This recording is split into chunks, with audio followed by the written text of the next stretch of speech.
the reason why semen retention has been practiced throughout the ages, especially in Eastern spiritual traditions that have quite a heavy emphasis on health cultivation, is because the male reproductive fluid represents a man's core vitality. It's his fundamental life force, his general well-being, his youthfulness, and his longevity. So over ejaculation can actually deplete all of these things, and that vitality can begin to diminish, and we can age a lot faster, and our lifespan can begin to decrease. So cultivating this Jing essence is really an essential part of developing more robust health and longevity, and practicing semen retention can be a very important part of that strategy. But let's be clear though, this is about balance. This is not about never releasing any semen, because that's actually very unhealthy and it can be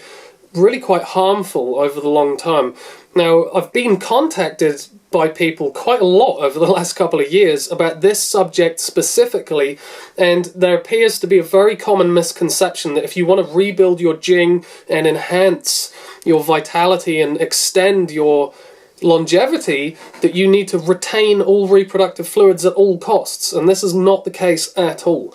Also, there's a practice that many people are doing, a lot of people are recommending this, where you hold 3 fingers against the perineum just prior to ejaculation. The perineum being that area between your anus and your ball bag, and people are holding 3 fingers to that area and applying quite a lot of pressure, and in doing so they're stemming the flow of the semen so it doesn't release, and they believe that they're actually retaining the semen and actually rebuilding Jing, and they're not losing that vital essence. And this again is not at all the case. This is a really stupid idea to do this practice, and it can be very harmful, so I'll get into that shortly. But in truth, retaining the male reproductive fluids during orgasm is a very advanced yogic practice. This is a very advanced meditation practice, and it takes many years of consistent practice to actually cultivate this meditative focus, this ability. And it really requires a genuine teacher to actually transmit this knowledge, this meditative technique. Now, in the Tibetan yogic tradition, there exists the spiritual practice of Kama Mudra, which is a practice whereby people attempt to liberate themselves from the constraints of attachment and desire and all of the suffering that comes with that. But rather than renouncing their desire, practitioners of Kama Mudra actually work directly with their own innate sense of desire through sexual behavior, because sexual desire is supposed to be the most powerful of all human desires. So it's actually very, very difficult to suppress or ignore sexual desire. And so practitioners of Kama Mudra are incorporating this desire into their meditative practice, because the mind is a lot more focused and a lot less distracted while engaged in sexual behavior. So this is purportedly why yogis in Tibet have practiced Kama Mudra for thousands of years, because it offers this unprecedented opportunity for spiritual development. And it's a very advanced meditation exercise, so long-term practitioners have basically developed their ability to retain semen at the peak of sexual arousal, and this is done purely through meditative focus and has nothing at all to do with stemming the channel with your fingers. It's nothing to do with that whatsoever.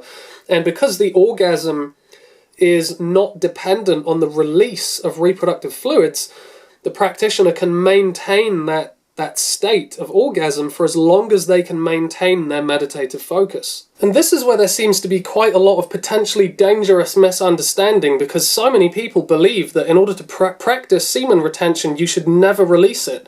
And even young people believe this. People in their late teens and early 20s actually have said to me they feel like they're losing valuable life force every time that they release semen, and therefore they're practicing not releasing it for, extended periods of time. And this is really not a good idea. It's totally healthy and totally natural to release reproductive fluids. In Tibetan medicine, healthy, balanced sexual behavior is considered to be very, very important in maintaining overall health and vitality and spiritual clarity. So it's really not as simple as just locking it all away and thinking that we've discovered the fountain of youth.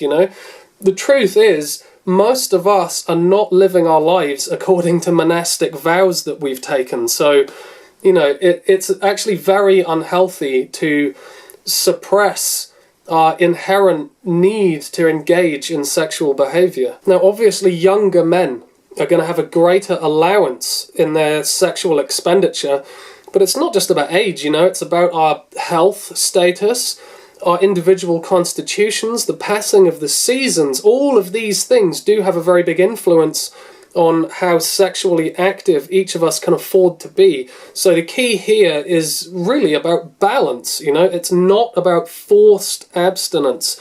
So, this thing that a lot of people are doing, this method people are using by placing 3 fingers on the perineum in order to stem the flow of semen so they don't release it, is, this is just retarded. This is a really stupid idea. It's actually very dangerous, and it can inflict permanent damage that's irreversible. So many people cause a lot of damage to their urethra because of doing this, which often requires surgery.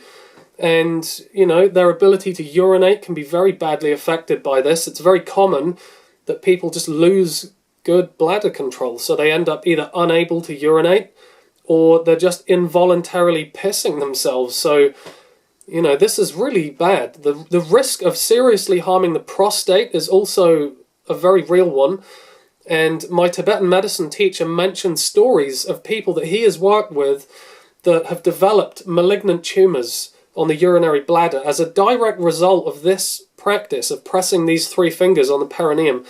Now, I'm not saying that all of these are like guaranteed consequences of doing this, but they are really quite common.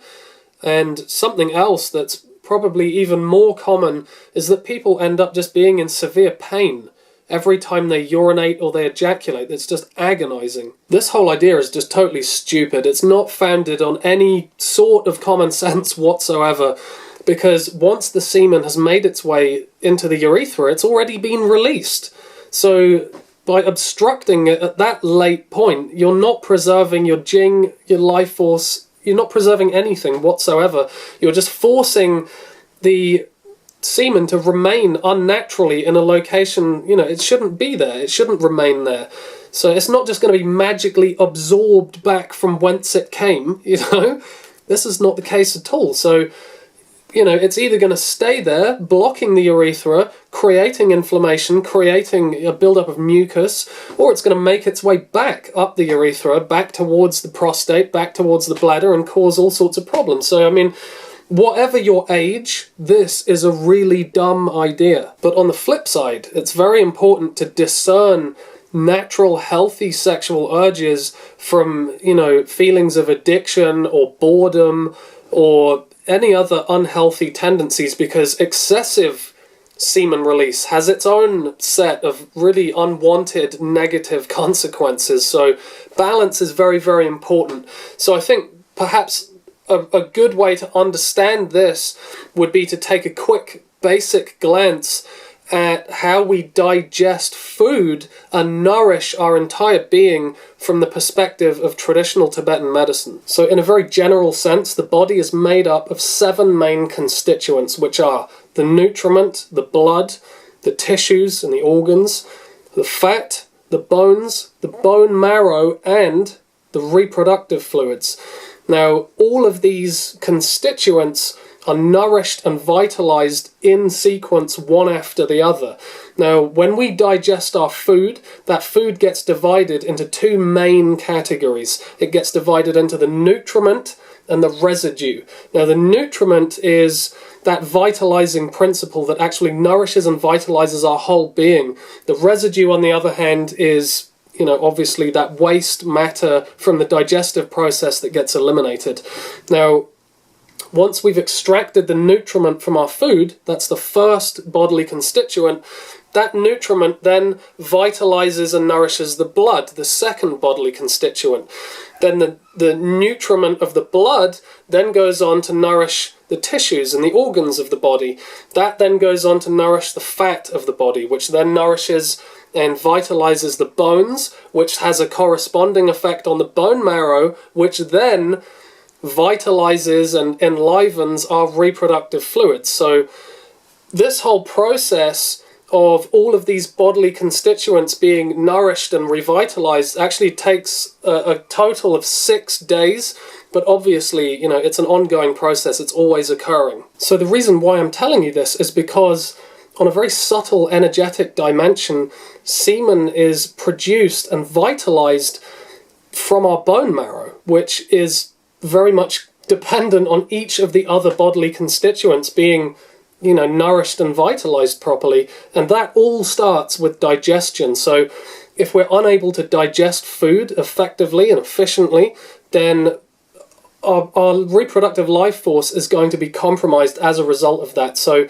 excessive semen release, when we have less than optimal digestion, is really going to lead to some very serious health problems, because all the rest of those bodily constituents have to work even harder to be able to nourish and produce that vital reproductive essence. So this whole process can have a really profound impact on our mental and emotional stability and our spiritual well-being as well, because some of that vital nutriment from the reproductive fluids actually leaves the seminal vesicle and travels up a central meridian into what's known as the life force channel, which is actually situated right behind the heart.